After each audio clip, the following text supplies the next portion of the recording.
Selamat pagi saudara, disiarkan langsung dari studio Newsroom Menara Kompas. Jurnal Nusantara hadir dengan beragam informasi dari berbagai daerah di tanah air. Bersama saya Claudia Carla, inilah Jurnal Nusantara, hanya di Kompas TV independen terpercaya.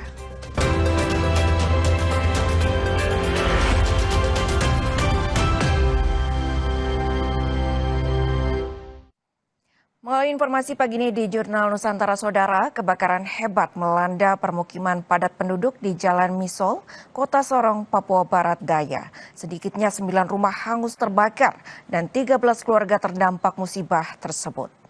Ini kebakaran di Jalan Misol di Api berkobar hebat di tengah permukiman padat penduduk di distrik Sorong Barat. Kondisi bangunan yang sebagian besar berbahan kayu ditambah tiupan angin yang cukup kencang membuat api dengan cepat merambat ke rumah-rumah di sekitarnya. Warga yang panik berupaya menyelamatkan barang-barang berharga dari dalam rumah. Sejumlah warga lainnya, saudara, bergotong royong membantu evakuasi perabotan milik korban ke lokasi yang lebih aman agar tidak ikut dilalap api. 3 unit mobil pemadam kebakaran ditambah 4 unit mobil tangki air tambahan dikerahkan guna mempercepat proses pemadaman. Polisi masih menyelidiki sumber api penyebab kebakaran.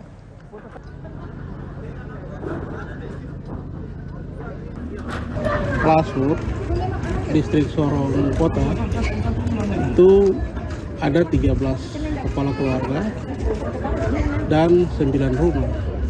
Namun datanya baru data sifatnya sementara. Jadi besok kami juga rencana asesmen ulang untuk melihat data apakah ada tambahan atau memang seperti data yang. Ledakan terjadi di sebuah rumah di Kompleks Grand Polonia, Kota Medan, Sumatera Utara. Sebuah rumah 3 lantai rusak parah dan sejumlah orang terluka. Dari investigasi awal, diduga ledakan terjadi karena pipa gas tanam di dalam rumah yang bocor. 2 dari 6 penghuni rumah berhasil dievakuasi, sedangkan 4 lainnya masih dicari. Ledakan juga membuat 6 rumah di sekitar lokasi mengalami rusak.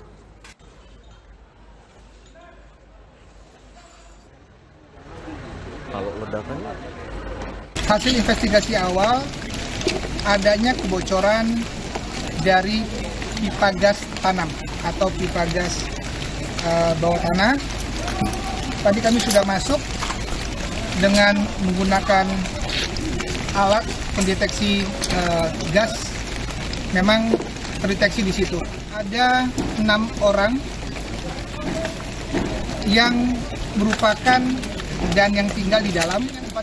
Empatnya lagi kita berdoa bersama, semoga evakuasi yang kita laksanakan ini membuahkan hasil. Kami mohon doanya. Hingga Senin malam, saudara, evakuasi dilakukan terhadap 4 korban ledakan. Sejumlah alat berat dikerahkan untuk mengevakuasi korban yang diduga masih berada di bawah reruntuhan.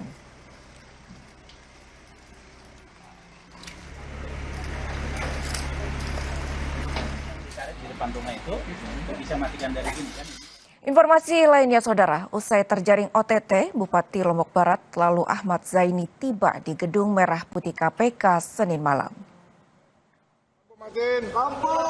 Bupati Lombok Barat langsung masuk ke Gedung Merah Putih KPK tanpa berkomentar soal kasus dugaan korupsi sejumlah proyek di Lombok Barat yang menjeratnya.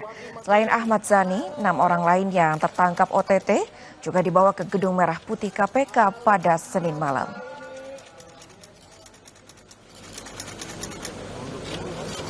Halo Ahmad Zaini.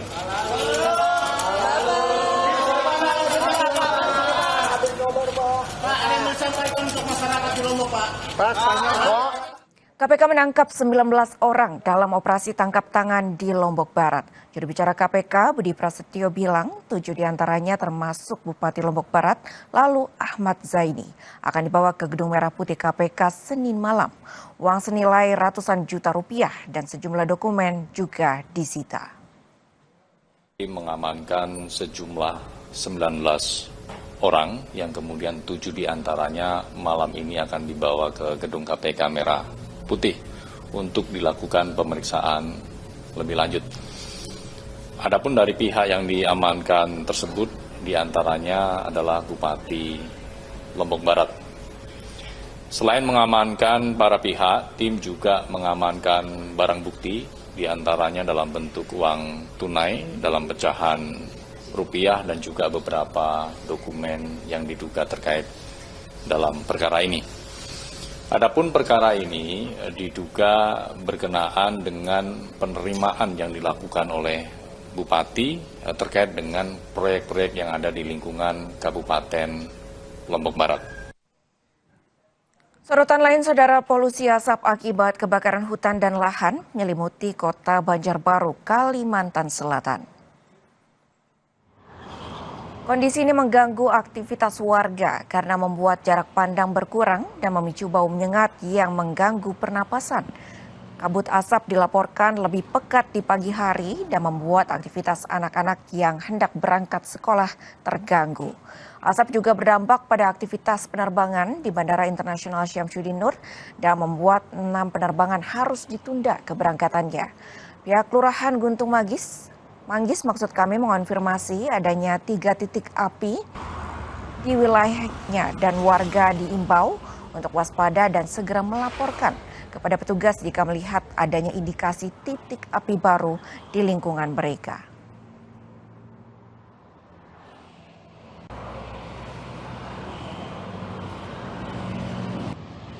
Kabut asap yang ditimbulkan dari kebakaran hutan dan lahan ini sangat membahayakan. Jangan sampai nanti ada laporan masyarakat terkena penyakit seperti ispa. Nah, harapan kami juga kepada seluruh warga jangan membuang puntung rokok sembarangan. Upaya pemadaman kebakaran lahan gambut di Ogan Komering Ilir, Sumatera Selatan masih terkendala cuaca. Petugas mengandalkan bantuan helikopter waterbombing dari BPBD yang sudah dikerahkan sejak awal penanganan.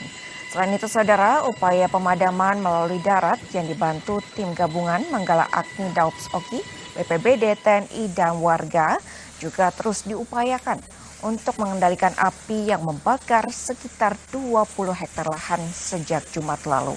Selain cuaca, tim juga mengalami kendala banyaknya titik api dan ketersediaan air yang jauh.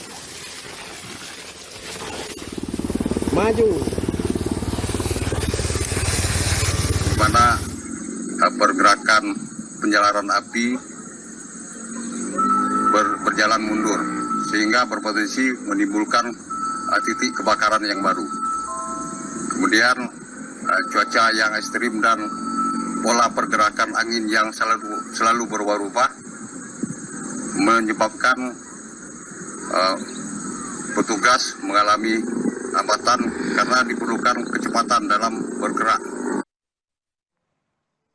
Informasi lainnya, saudara, diduga sopir tak tahu kondisi jalan dan hanya mengandalkan aplikasi Google Maps. Sebuah truk kontainer tersangkut di atas jembatan Benteng Kota Tangerang, Banten.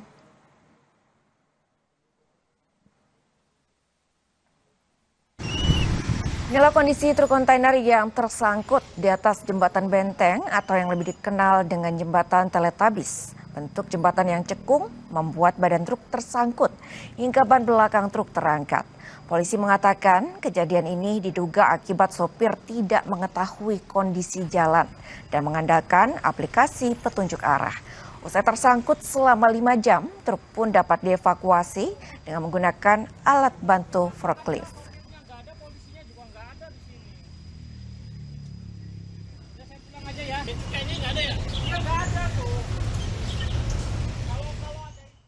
Memasuki puncak musim kemarau, Dinas Lingkungan Hidup Kota Palembang melakukan mitigasi kebakaran tempat pembuangan akhir. Hal ini dilakukan untuk mencegah terjadinya kebakaran seperti beberapa tahun lalu.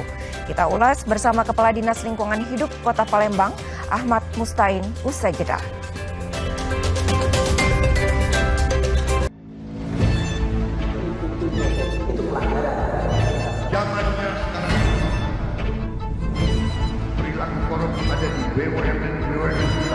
Jangan lompat ke kesimpulan tanpa menjelaskan dirinya. Saya anak buahnya Prabowo. Gaji tidak naik kan? Hanya 5.000 orang. Bahwa hal tersebut tidak boleh. Bola Liar setiap Jumat pukul 8:30 malam, live di Kompas TV. Ketahui berita dan informasi seputar kekhasan, gagasan, tantangan, serta inovasi di 38 provinsi dan 514 kabupaten kota di seluruh tanah air yang terajut menjadi inspirasi bagi bangsa. Berbagai informasi aktual dan menarik dari berbagai daerah di tanah air dalam Jurnal Nusantara. Ikuti Jurnal Nusantara setiap hari pukul 6:30 pagi, live di Kompas TV.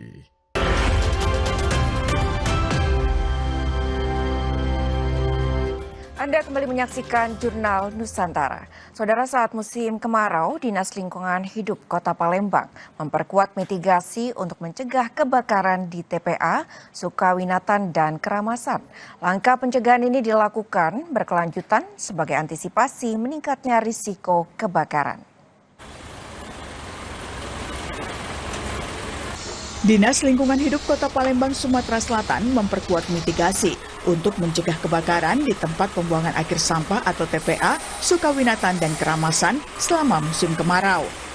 Upaya ini dilakukan dengan patroli rutin bersama BPBD dan Dinas Pemadam Kebakaran, serta pembasahan pada titik-titik lahan yang mulai mengering dan berpotensi terbakar. Langkah mitigasi yang diterapkan dalam 2 tahun terakhir terbukti efektif. Kalau sampah baru yang masuk itu memang basah, cenderung tidak terbakar. Justru sampah lama yang kita mitigasi kan, karena sudah tertutup tanah, sudah sempat tumbuh-tumbuhan. Nah itu mengering sekarang, itu bahaya. Makanya itu kita siram terus untuk memitigasi. Selama periode tersebut tidak terjadi kebakaran di kedua lokasi TPA saat kemarau. Sebelumnya kebakaran sempat terjadi di TPA Sukawinatan pada 2023. Nur Muhammad, Kompas TV, Palembang, Sumatera Selatan. Memasuki puncak musim kemarau, Dinas Lingkungan Hidup Kota Palembang melakukan mitigasi kebakaran tempat pembuangan akhir atau TPA. Hal ini dilakukan untuk mencegah terjadinya kebakaran seperti beberapa tahun lalu. Untuk lebih lengkapnya, saudara, kita tanyakan kepada Kepala Dinas Lingkungan Hidup Kota Palembang, Ahmad Mustain. Selamat pagi Pak Ahmad, terima kasih telah bergabung pagi ini di Jurnal Nusantara. Selamat pagi Mbak. Baik, kita tahu sekarang memasuki musim kemarau, lantas bagaimana potensi risiko terjadinya kebakaran di musim kemarau ini Bapak? Ya, sangat kita sadari semua bahwa di tengah musim kemarau ini, terutama di TPA yang masih menyimpan gas metan di dalam timbunan sampahnya itu sangat mudah memicu api. Kita mengenal segitiga api, oksigen, percikan api, dan udara panas itu hanya mudah membentuk api. Jadi kita dari pengalaman tahun 2023 sempat terjadi kebakaran yang cukup besar di TPA kita mulai memitigasinya dengan melakukan patroli pada mulai tahun 2024, 2025, dan 2026 ini. Patroli ini dimaksudkan untuk memastikan bahwa potensi munculnya kebakaran itu bisa kita cegah lebih dini. Jadi ketika mulai masuk musim kemarau, maka kami Dinas Lingkungan Hidup Kota Palembang bekerja sama dengan unsur APH, dalam hal ini Babinsa dan Babinkantip, dan juga BPPD, Badan Penanggulangan Bencana Daerah, dan Dinas Pemadam Kebakaran dan Penyelamatan. Kami melakukan rutin patroli setiap hari secara bergiliran, diatur waktunya, dan juga 2 hari sekali, setiap hari patroli 2 hari sekali kami melakukan penyiraman untuk menekan suhu supaya tidak terlalu panas di daerah zona yang sudah tidak aktif sungguhnya. Kalau zona aktif cenderung sampahnya cukup basah, tidak mudah memicu api. Nah, yang kita mitigasi adalah zona yang tidak aktif lagi, yang sudah mengering. Baik, tadi disebutkan bahwa kolaborasi dilakukan lintas instansi seperti BPBD dan juga pemadam kebakaran. Lantas sejauh mana sinergitas ini menjadi efektif dalam mencegah terjadinya kebakaran di TPA tersebut, Bapak? Ya, di tahap awal bakallah kami melakukan sosialisasi tentunya di tengah masyarakat di daerah kawasan sekitar TPA, baik TPA Sukawinatan maupun TPA Keramasan. Pihak Babin Kaptipmas dan pihak Babinsa bersama kami mengumpulkan masyarakat sekitar dan pemulung tentunya yang ada di kawasan TPA untuk mereka tidak mudah melakukan kegiatan yang mudah memicu, seperti merokok nih. Sederhana saja, kalau merokok itu kan sangat bahaya karena percikan apinya bisa menimbulkan api kebakaran. Selanjutnya juga selain sosialisasi, kami juga menyampaikan sosialisasi melalui visual, dalam hal ini masang banner-banner. Mengingatkan kembali bahwa ketika ada api dan bisa ditemukan sebagai pemicunya, maka bisa dikenakan pidana terhadap akibat dari kebakaran yang terjadi. Jadi ini kami kira ini langkah yang cukup efektif sehingga tahun ini 2024-2025 tidak terjadi kebakaran. Alhamdulillah, dan kami terus jaga di tahun ini juga. Alhamdulillah di sepanjang musim panas yang sudah kita masuk di 2026 ini, kebakaran itu tidak terjadi di TPA Karyajaya maupun TPA Sukawinatan. Baik, selain patroli, kemudian edukasi kepada masyarakat di sekitar TPA juga dilakukan untuk mencegah terjadinya kebakaran. Dan terakhir tadi disebutkan juga Bapak sebelumnya bahwa di tahun 2023 ini terakhir terjadinya kebakaran.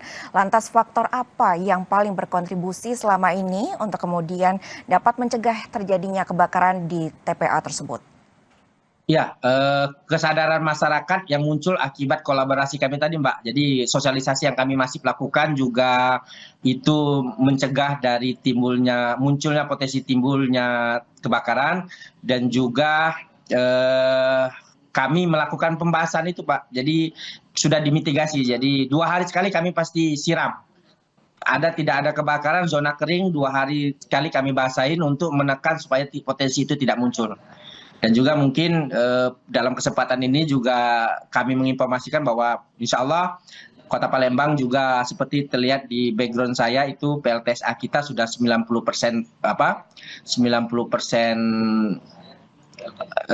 terbangun. Mudah-mudahan dengan operasional TPA PLTSA nanti keberadaan TPA itu bisa kami tutup dan juga mencegah dari potensi kebakaran ke depannya. Baik, patroli dan kemudian edukasi kepada masyarakat ini menjadi faktor kunci dalam mencegah terjadinya kebakaran di TPA. Terakhir Bapak, terkait dengan hal ini kemudian apakah ada inovasi atau penguatan mitigasi pencegahan kebakaran ke depannya yang akan dilakukan oleh Dinas Lingkungan Hidup bersama dengan instansi lainnya? Saat ini kami lagi salah satu bentuk penguatan infrastruktur. Memang kami alat pemadam kebakaran, dalam hal ini pompa-pompa kecil yang mudah portable yang dibawa, itu sudah kami miliki, baik kami adakan secara mandiri maupun CSR. Dan insya Allah kami sekarang dalam proses pengajuan ke Badan Anggaran untuk mengadakan drone yang bisa memantau thermal, panas. Jadi kita akan lebih mudah tentunya dengan menggunakan drone, kita akan mengetahui mana yang titik panasnya sudah sangat tinggi, itu akan kita intervensi dengan pembasahan. Mudah-mudahan itu makin bisa memastikan bahwa kebakaran itu tidak terjadi lagi di TPA kita, baik TPA Sukawinatan maupun Karyajaya. Baik, sejumlah inovasi akan dilakukan untuk memperkuat pencegahan terjadinya kebakaran di sejumlah TPA. Terima kasih Pak Ahmad Mustain, Kepala Dinas Lingkungan Hidup Kota Palembang. Sehat selalu. Terima kasih, Mbak. Saudara, jangan kemana-mana, usai jeda Jurnal Nusantara akan kembali dengan beragam informasi menarik lainnya. Tetaplah bersama kami di Jurnal Nusantara.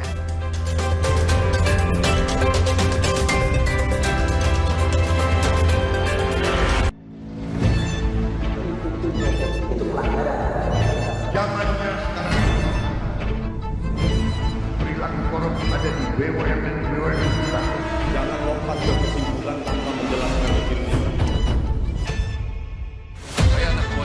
Gaji tidak naik ya. Hanya 5.000 orang. Bahwa hal tersebut tidak boleh. Bola Liar setiap Jumat pukul 8:30 malam live di Kompas TV.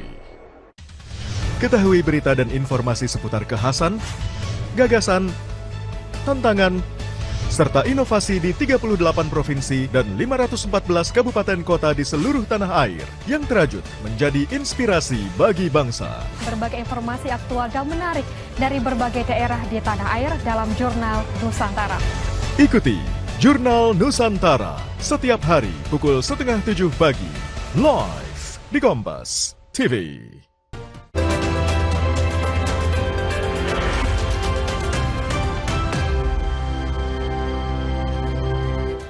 Saudara, tim peneliti Institut Teknologi 10 November ITS Surabaya mengembangkan traktor listrik untuk mendukung modernisasi pertanian Indonesia. Inovasi ramah lingkungan itu dirancang khusus untuk menaklukkan lahan gambut dan lahan basah yang selama ini menjadi tantangan traktor konvensional. Tim peneliti Klaster Otomotif Science Technopark Institut Teknologi 10 November ITS berinovasi membuat prototipe traktor listrik yang diuji coba di area persawahan belakang Stadion ITS Surabaya. Inovasi ini mengusung desain futuristik menyerupai kapal agar lebih kuat dan stabil saat beroperasi di lahan gambut dan lahan basah. Kemudi bundar juga diterapkan untuk memudahkan manuver di medan berat. Traktor mengandalkan motor listrik bertorsi besar sehingga mampu menghasilkan tenaga optimal tanpa emisi gas buang. Suara mesin lebih senyap, getaran lebih rendah, dan biaya operasional lebih hemat dibandingkan traktor berbahan bakar solar.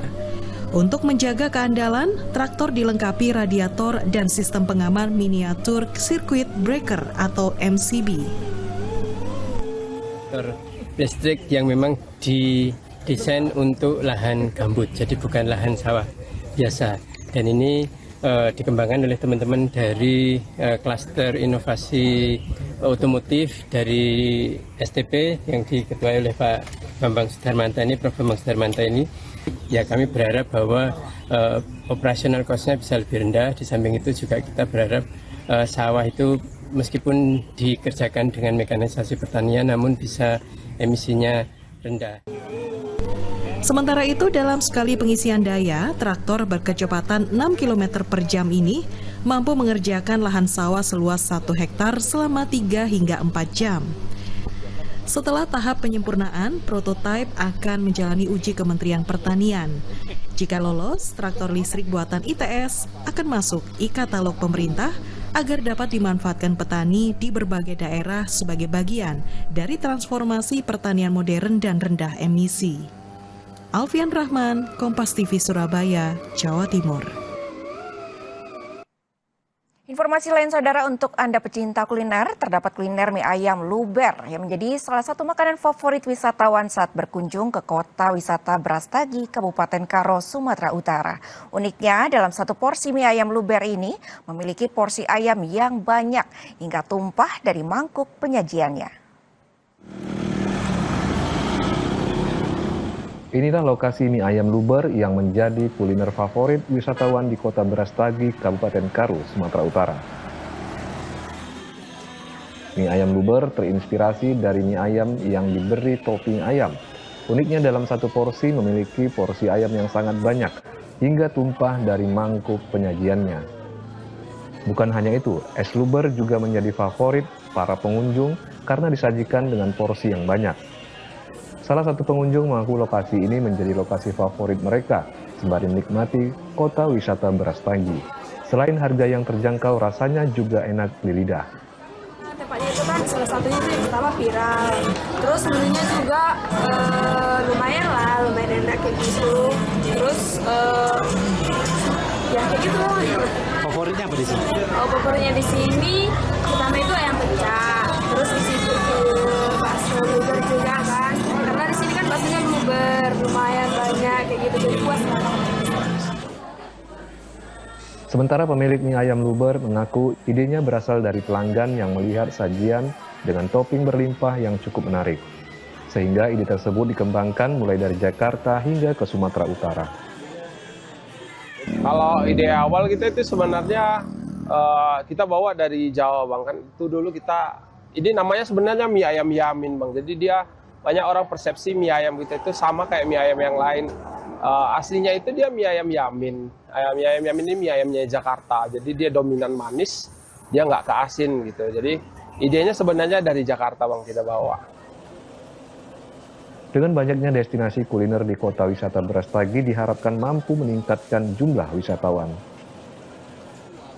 Hendri Setiawan, Kompas TV, Karo, Sumatera Utara. Dan saudara, 30 menit sudah kami menemani awal hari Anda dengan beragam informasi dari berbagai daerah di tanah air. Setelah ini akan hadir Sapa Indonesia Pagi bersama Nanda Aprilia dan Adisti Larasati. Saya Claudia Carla pamit, terima kasih, sampai jumpa.